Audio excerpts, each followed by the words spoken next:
everyone. This is the Tabletalk Podcast, where we bring people together who wouldn't normally meet under normal circumstances to join the conversation on current topics around Emory University's campus and the country. Today, your host is Brennan. He is joined by 3 Emory University students with differing levels of involvement in Emory's Greek life. Together, they will discuss the history, common themes, possible misconceptions, and what makes Greek life at Emory unique. At Emory, about 30% of students are involved in Greek life.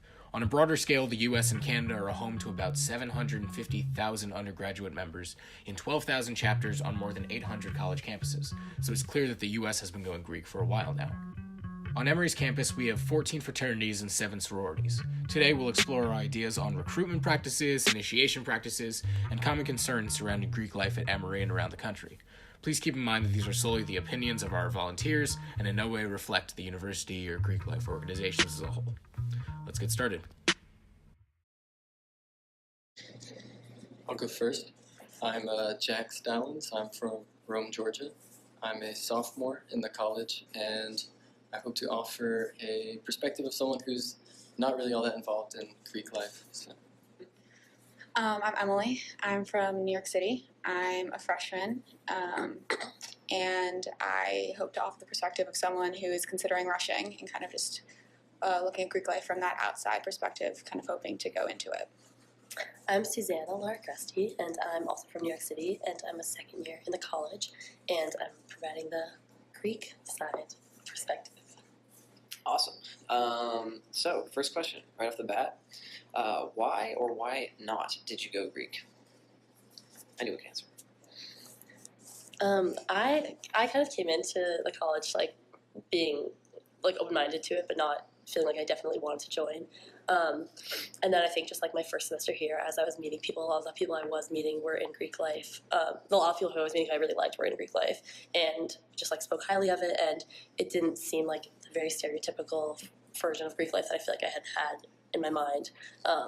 And it just seemed like a good opportunity and a good way to make a lot of friends and just meet more people and kind of expand my connections across the campus. Well, when I got to Emory, I met a good amount of people, and a lot of them weren't in Greek life. A few were, but most of the ones who I became pretty good friends with weren't. So, it really didn't make any sense for me, at least, to go do that. And I'm not really, I wouldn't say I'm not sociable, but I think I find some people, and then that's really all I need. So once I found a good group of friends, I didn't feel like I needed another social outlet in that way. So. Cool. Obviously, since this doesn't apply to you directly, Emily, would you say that, or what would you say is making you interested in Greek life? I went into college kind of having an interest in it, because I have a lot of friends who are older than me who are in Greek life and speak highly of it. And my sister's in Greek life and she really loves it. But I wasn't necessarily sold on it, but I've met a lot of people who are older than me who are super cool and who I think just they speak highly of Greek life, and so it's something that I'm interested in because I have no reason not to be. And going off of that, what you said about your sister being in Greek life, what do you guys have parents or older siblings involved with Greek life, and what do they think about it, if they are or if they're not as well? I don't have any family members who are really involved in it. My sister went to UVA, which is a pretty Greek life intensive school, but she didn't join a sorority there. And I feel like she had a pretty positive experience still. So yeah, it was kind of I feel a little out of the ordinary for me to join it in my family. Yeah, my sister is in Greek life. My mom was in Greek life. Coincidentally, same school, same sorority. So long lineage there, I guess. But they, it was at Bucknell. It wasn't at this huge state school where sororities are kind of a bigger deal. So it wasn't there was a lot of familial pressure or influence in joining Greek life. That kind of is my decision that I'm making, that I'm interested. So I don't feel like that has really impacted my decision. My sister didn't do Greek life, and neither did my parents. So I really didn't have much exposure in that term to it. And then I think my mom especially has a very negative opinion of it. Just I think a lot of the media exposure you get to Greek life is pretty negative. And I think maybe where she went to school was kind of that, what you might picture the stereotypical Greek atmosphere in college might be. So I think she may have influenced me a little bit by all the talk of like fraternities are bad and stuff. But I think really that was more of my own decision. But nevertheless, they all enjoyed their college experiences without it. So Sure. Next, what would you say your perception of Greek life was arriving at Emory, and has it changed? And if it has, how has it changed? Okay.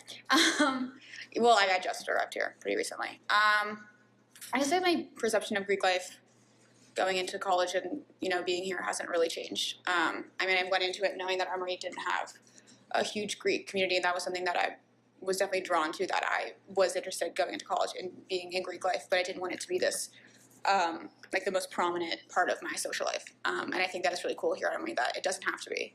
And you can join. And I've met a lot of people who are in Greek life who join Greek life, but they're like, oh yeah, I'm like involved, but I'm not. It's not my whole world. Yeah, and I remember in the tours and in the info sessions, everything, Emory would always say that it was 30%, or I don't know if that's the exact statistic, but something around that. And that feels pretty consistent with my observations since being here. So yeah, I think my perception has kind of stayed the same. I would say that since I've come, I think, to Emory, that it's really, I think, expanded, I guess, the perspective I have on Greek life. I think really to get a good perspective on anything, you just have to be like around it. And I think, until you get to college, you don't have that closeness to that. But, it really just, coming to Emory, I think it broadened my perception of what like Greek life could mean. Because I think here it does mean something different than it does in other places. And I think that even here you have like, you have social, fraternity, sorority stuff, but you also have cultural and service and, business, music. There's that really, it means a lot more than just like one thing. And I think that's what I've kind of like gathered as a newer perspective coming here. I feel like coming to Emory, I guess I really thought it, didn't think about it that much, but also I think it's just because, partly just because we don't rush in the fall. I think, as I was introduced to more people in Greek life, it became, more part of my social life. But I still was kind of, meeting a lot of people in and out of it who were older than me, too. I don't know, it's hard because, now that I'm in Greek life, I feel like it is such, a much larger part of my life, and it's just, the people I meet are usually through connections of people who are in Greek life, so I just meet more people who are in Greek life, so more of my social circle is people who are in Greek life, and not that it's limited to that. I don't think it is, and I still have a lot of other friends who aren't in it, and I still meet people who aren't in it, but it definitely has become a much larger part of my life now than it was when I first got here. But I feel like that, that just came with all of the friends I made first semester also joined Greek life, so it wasn't my friends changed necessarily, but just what we were doing kind of changed. Cool. So all those were pretty directly related to, all those questions were directly related to you specifically. Most of the rest of them are going to be more open about what you think of Greek life and whatever. So for these, you can feel free to comment on what other people say, or you can also pass if you don't have anything particular to say as well. What would you say are the differences you see between fraternities and sororities?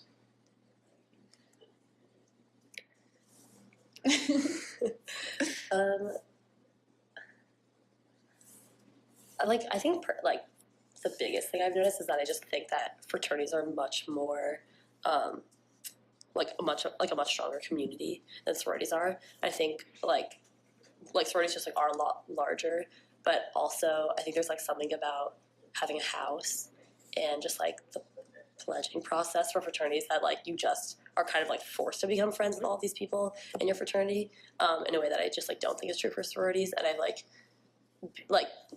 being in one, I've definitely made a lot of friends in my sorority, but also it's definitely been an active effort to make people friends with each other sometimes. Whereas I think with fraternities, it just becomes a really natural thing that you do become friends with everyone in it. I think part of it is and then also when you're, I think, a sophomore and older, it's the living situation is just different. A lot of my guy friends who are in Greek life and who live in their fraternity houses, they eat all their meals there, they sleep there, they socialize there, and they have their parties there. So it's just they spend all their time in that one place. So you just end up, I think, isolating yourself into just that group of guys, and that's not definitely true, but I think just naturally you end up just becoming close with mostly all of the guys in your fraternity, and I just like don't think the same is true for sororities. I like, because I know girls who are affected by sorority who are like, I like never see them ever, and like we don't talk at all, just because like they don't live there, and like they don't really come to events or whatever, and there isn't the same like communal aspect to the living conditions, I think, or to like the pledging process at all. Yeah, I mean, I've really only interacted with like frat guys, like in the context of them being frat guys, like not just like classmates, like when in the context of frat parties.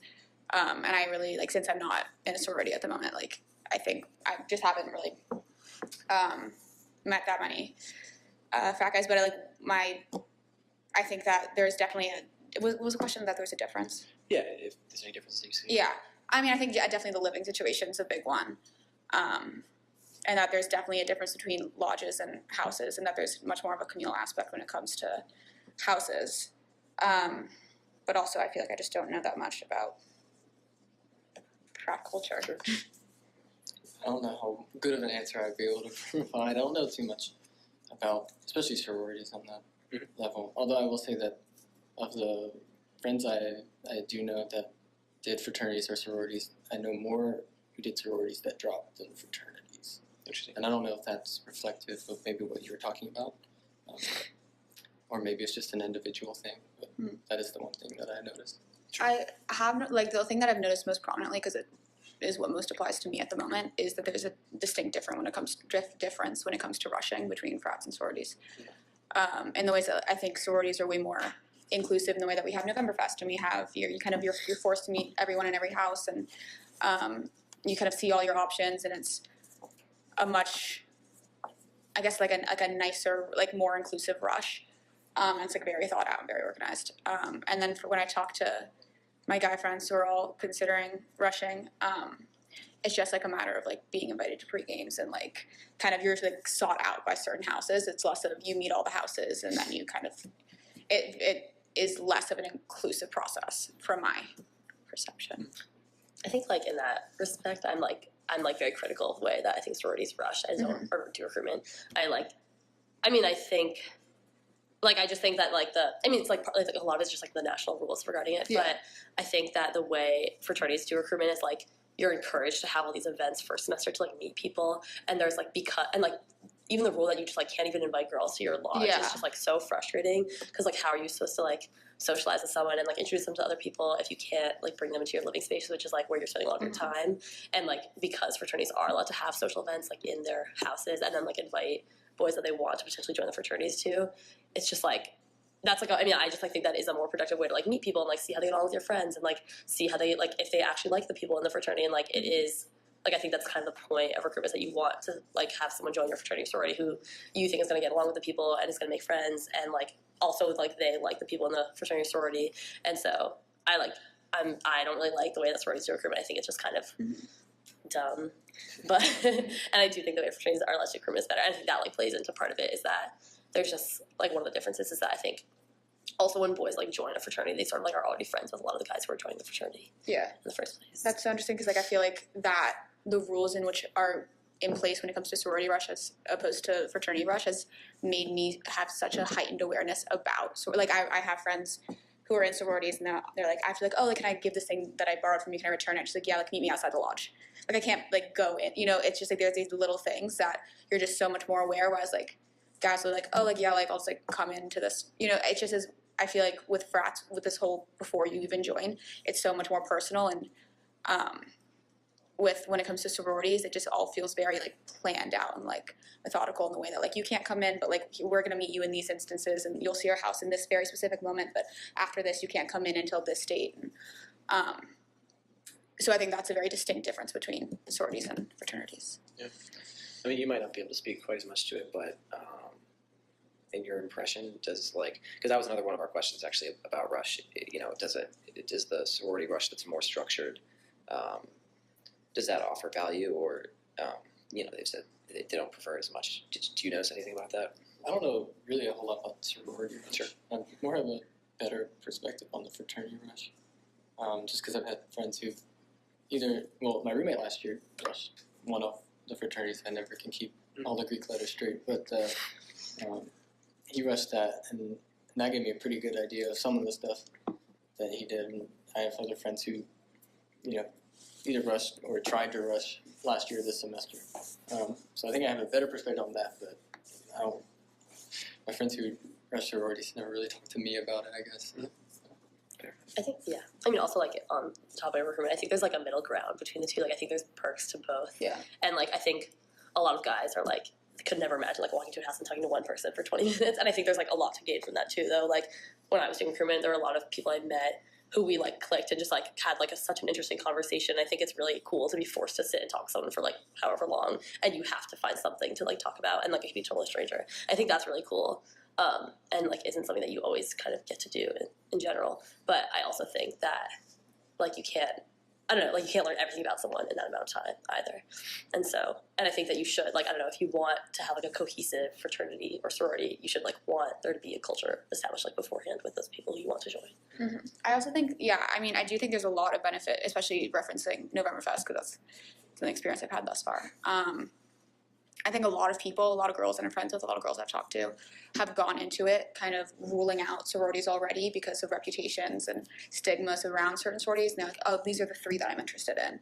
And I think, I personally don't like that mindset, but it's like the mindset a lot of people have. And I think being forced to talk to every house, I think a lot of people were surprised that a lot of the people they met did not fit the stereotypes that they had going into it. And I think it changed a lot of people's perspectives. Which I think is cool, because I think without that, people would have focused on, like, 2 sororities and maybe not found another sorority that they really think they clicked with. But then also, there's a downside is when I was rushing, there were a lot of girls I talked to who was like, wow, I really click with you, I really, like, click with this sorority, whatever. And then you don't really have an opportunity to kind of build off that. It's kind of like, okay, like, see you in January, and then you leave. So yeah, I think for sure pros and cons. Moving on to the next question. How do you think Emory Greek life is different from other schools? For example, big state schools. Yeah. I mean, it's like, I think it's very different. I mean, part of it is just, like, the fact that we do recruitment in the spring, which I really like.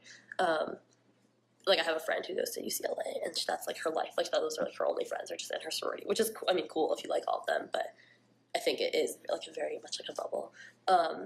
And also, I don't know. I mean, I think Greek life, like, is big. I mean, I think you have the opportunity to, like, make it as big as you want it to be when you're in it. Like, if you're in a fraternity sorority, it doesn't like have to be your whole life. Like, there are a lot of other things to do outside of it. And I think in some state schools that's, like, everything. Also, I've heard of, like, pretty horrible recruitment processes where it's just, like, so, like, objectifying and, like, I don't know, materialistic, and just, like, you're not really getting an understanding of what the person's like. And so I don't know. And I really do think that, especially, like, just in sororities, I really think that, like, when we're kind of, like, looking for freshmen that we want, we're, like, really looking for people who we just, like, want to be friends with. And I'm not saying that's not true in other places, but I definitely know that there's, like, more, for girls, there's, like, sometimes more emphasis on, like, the way you look. Yeah. I mean, I have a friend who's a freshman this year at CU Boulder, and she went through the rush process and decided not to do it because she was like, I felt, like, so judged by everyone. And she was just like, it wasn't the vibe for me. But then I also have another friend at CU Boulder who was, like, went through rush and loved it and, like, met all her best friends through. But I just do think that it's just a bigger thing at different schools. And even, like I mentioned earlier, my sister's in Greek life at Bucknell, and even there it's 60%, 70% of the student body. So it's just a bigger deal, and it's just more people. So I definitely think there's a difference. And I think I've also, like, heard stories from other schools where, like, when it comes to recruitment, like, they'll have, like, certain girls out front, and then they'll, like, tell a couple girls, like, stay in the kitchen, like, we don't want people seeing you, because it's like an appearance-based decision, which is not at all the vibe I get from Emory Greek life. So I think I think it depends on the school. I think it depends how many people do. And I think it also depends on the sorority at the school. I think it's necessarily, like, the culture of Greek life at certain schools, just the specific chapter itself.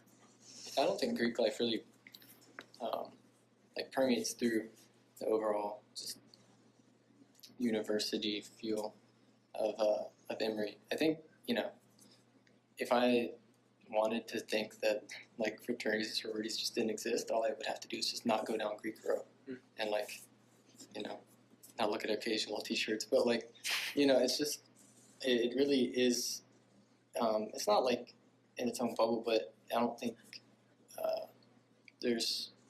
it's there if you want it to be. And if you don't want it to be, it's just right there, and you don't have to go there. And I think in the other places, it's a bigger deal, or it's just more, it reaches out more, and maybe it's a little harder to escape. And I also think it's just more chill, and from what I can gather, it's I think they're all intense in some level, but I think here it's less so than from people I know who are at like Georgia or somewhere like that. It's just less intense, I think, in certain aspects of it. Yeah. Yeah. I also sorry. No. I also think like what's cool about Emory is that Greek life is a social outlet that you can use if you want it. And it offers a lot of opportunities if that's what you're into. But I know, like, I have a friend who lives in Mississippi and used to tell me at Ole Miss, like, it's not about, like, Greek life is the only social outlet, but it's not only that, it's the Greek, like, the chapter, like, the sorority that you're in. And they had to rush back to, like, October or something like that, because girls would not get into the sorority they wanted to and then would drop out of school, because that's when they went to school. So, yeah, I definitely think the culture, like, varies depending on where you're at. Perhaps one of the more contentious parts of Greek life, what do you guys think about the pledging process for fraternities? And, does it hold any value here? Maybe different to state schools, but does it hold any value at all, I guess? Okay, I guess that's my question. So one of my like closest friends is in a fraternity, and he would tell me a lot about his pledging process, and it was like he didn't do school last semester, and neither did a lot of the guys I knew who were rushing. Just couldn't had to kind of miss a lot of classes and couldn't really do their homework. But also he was really having fun the whole time, and I think is very close with all of the guys in his pledge class, and I think that's really because he was forced to kind of go to the house every single day and just do random shit all the time. Also though, it's there definitely is a lot of drinking involved, and it was never, I don't know, he kind of would talk about it as it was fine, and then it would sort of not be fine, but then it was fine. Nothing ever really bad happened. But I think there's value to being forced to spend time and kind of do tasks with a group of people. And I think honestly a lot of the girls I know wish that we had more things like that. I think just wish that we were in some way forced to spend time together, or forced to just do something stupid together, just because I think it does really make you feel friends. But I also think that it's a little bit of an extreme in some cases, and I also think that I don't know, I also just think that especially with men, it's really problematic to be in a friendship with a group of people where you're also where they're also dominant over you, and I feel that is just a really bad mentality to have, where you can be friends with men who can also instruct you to do things kind of that are horrible. And I think that just feeds into toxic masculinity, and just also feeds into a lot of the power dynamic that I think exists in fraternities, and then also translates to their men's relationships with women. So I don't know, and I like the idea of being forced to spend time with people and being forced to do things with people you don't really know that well to create friendships. But I also think that when it becomes a thing where you're doing something because you're someone's bitch, then that's kind of where it's not okay, because I think being taught to be submissive to someone is not good for your mental health. Yeah. I don't know that much about Emory pledging. I'm going into college, my only perception of pledging and hazing all stuff was the Penn State incident. And people kind of drinking to excess and then dying. And I haven't heard anything even relatively to that extent here. Everything I've heard has been relatively mild. But yeah, I think I remember back in high school, we did for the soccer team, we wouldn't even call it hazing. It was just all the girls would all have to get together and do a little dance and perform in front of the guys, and it was all jokes and whatever. We eventually people found out about me. The whole thing was shut down. But it was, no one ever felt uncomfortable about it or anything like that. And I think things like that, forcing people to kind of bond who had just met each other, and spend time together and have this communal experience is definitely beneficial. I think there are lines for sure. And I do think fraternities and sororities historically throughout all of America have crossed those lines many times. Again, I have not heard of any specific incidents in which that has happened to Emory. I don't really foresee that being a big issue at Emory, but I also have no idea. So, I guess I'll preface what I'm going to say that, all organizations do things differently. So, there are exceptions to everything, and there's extremes on both sides. But that's one of the things that does, I think is problematic, I think, with Greek life, and probably less so here at Emory, but I still think it to an extent goes on. It's just, this idea that you have to prove your worth by doing things that might be harmful to you, physically and mentally and emotionally. I feel like that's kind of an antiquated idea.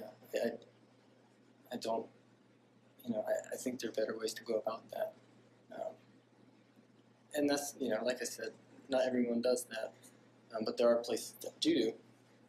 And to the extent here, I'm not sure, because sometimes I feel like when people tell me about their pledging experience here, I don't always get the full story.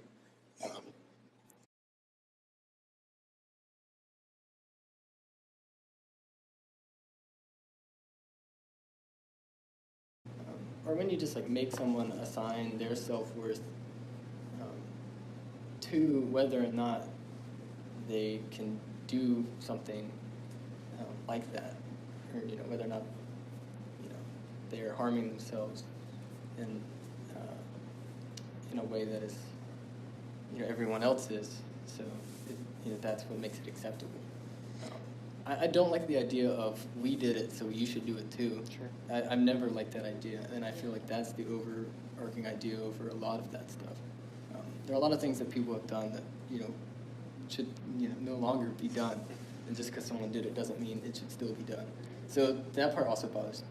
But I'm sorry. There's a lot of different angles that each organization takes. So I don't think that every frat is horrible and making people kill themselves to get into acceptance. But the fact is that that does go on in some level in a lot of places. I also think there's a difference between sorority pledging and fraternity pledging. And I haven't heard, this is again not specific to Emory because I just simply haven't heard anything.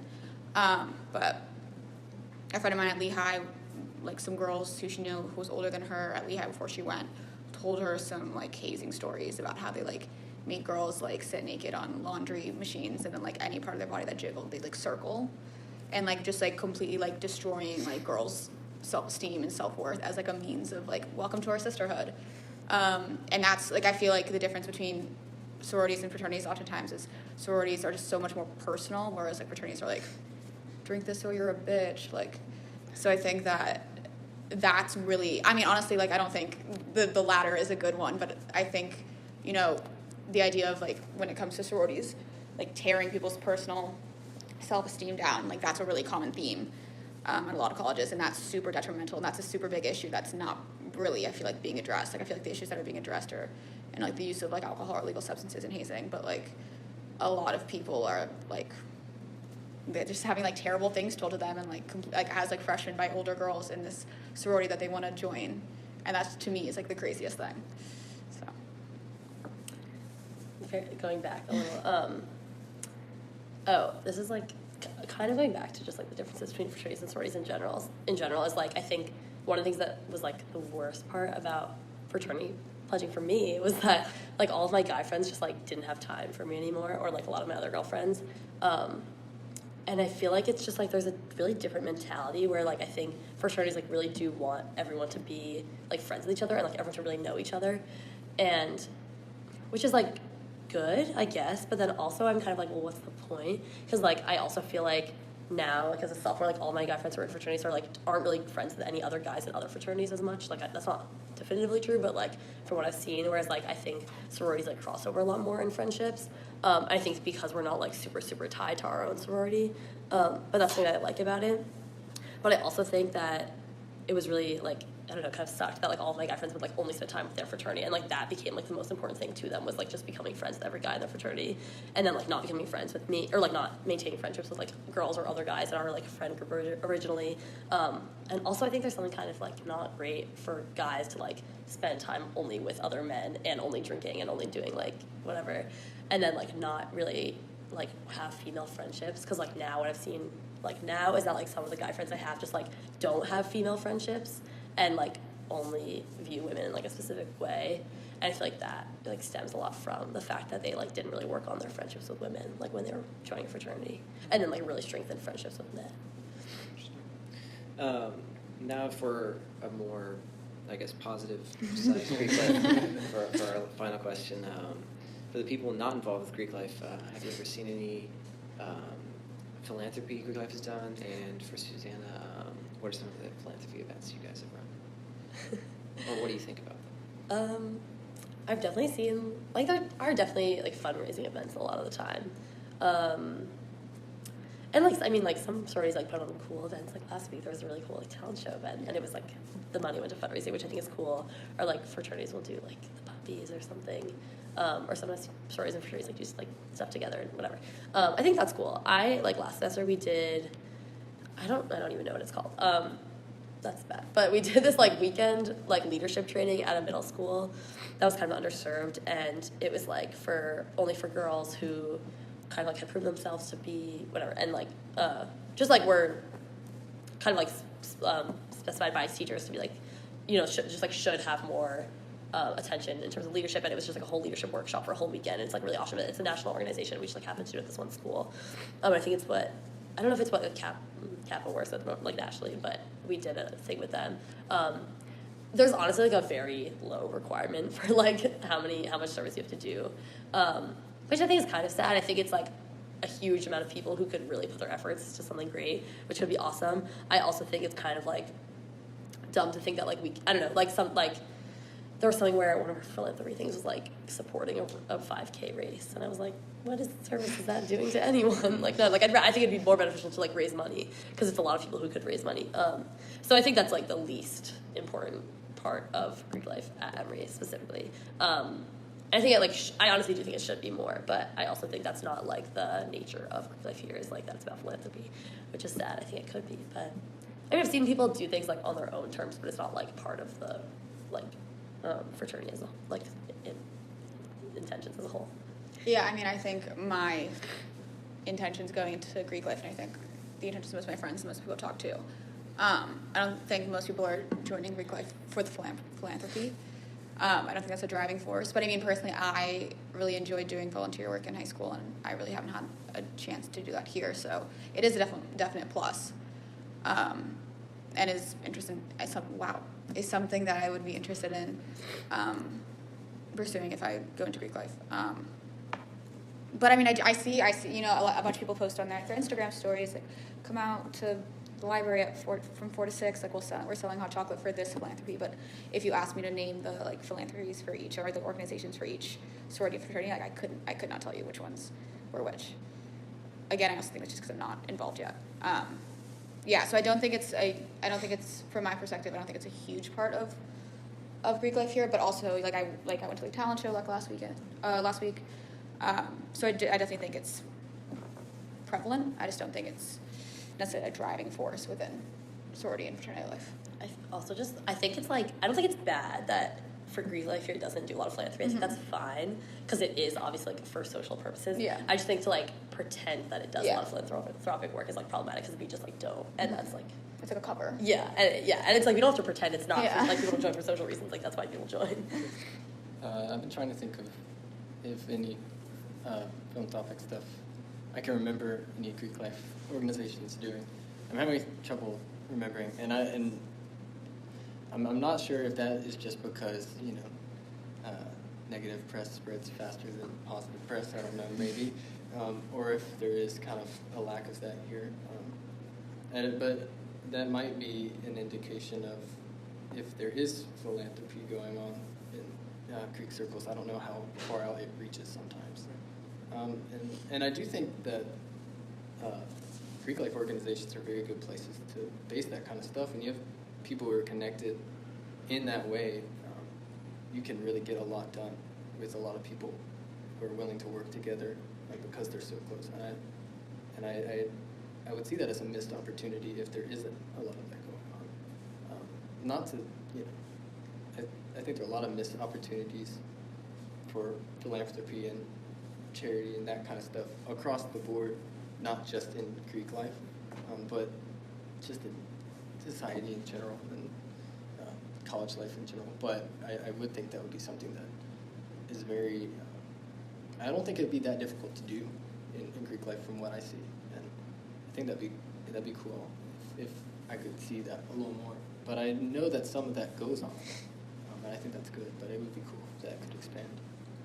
I mean, also, I just think, like, specifically with Emory's campus, I think there is a lot of volunteering that goes on in general, and I think I've definitely been, like, connected with people through Greek life to be, like, to partake in volunteering activities. So I think there's definitely that. I just don't think it happens on, like, an institutional level as much as it could. But I've definitely, like, I'm like the head of a club where we volunteer, and it's like because my big was the head of it last semester, and now we like do it together, and that like mostly came from that relationship. And I know, like a lot of people in my organization are involved with the Children's Hospital, and that's like I think because they've all kind of connected with each other and like wanted to do that together. But, yeah, I also think a lot of it is just like going back to the size of Emory and the size of Greek life here. You know, I feel like other schools, like I always see girls who go to other bigger schools like post on their Instagram like, how much can I like Venmo request you for this one thing? And I think it's just when you have a Greek institution that's just much larger, you're just more able to get more things done, you know, in specific regards to philanthropy. So I think that like, yeah, I don't think Emory has like a crazy amount of philanthropy within its Greek life, but I think that's just because each sorority has like 100, I don't know what the number is, like 120 kids, yeah, something like that. Whereas, you know, if you go to Michigan, there's just like a lot more people contributing a lot more, like you get a lot more done, you have a lot more money going into it. So I think that's a factor in it. I think another factor is that less with Greek life, but it affects it is just Emory's in a way a bubble in the city, and being more familiar with the area, being from around here, it really does like not always feel like I'm in Atlanta or that I'm in Georgia when I'm in Emory, and and it feels like maybe part of that is, I think it goes both ways, but I think it's, I think Emory does have outreach into the community, especially with the hospital right being there. But in the area we're in is it's a pretty affluent area anyways. But I do think that Emory is kind of insulated into itself in the city from like other situations, other things that I think we'd be well served to have. I think Emory could be a better part of the community in general, and I think that could extend to Greek life. But I don't think that Greek organizations have to pull more than their share to do that. But I do think that's partly why that affects the way that Greek life may operate on that level. Interesting. That's all we're going to do. Thanks for the conversation. I really enjoyed it. Thanks for being here. And thank you. Thanks for having us.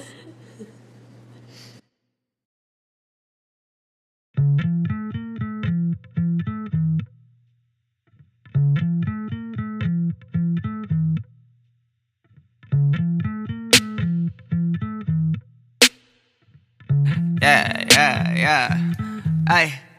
Ay.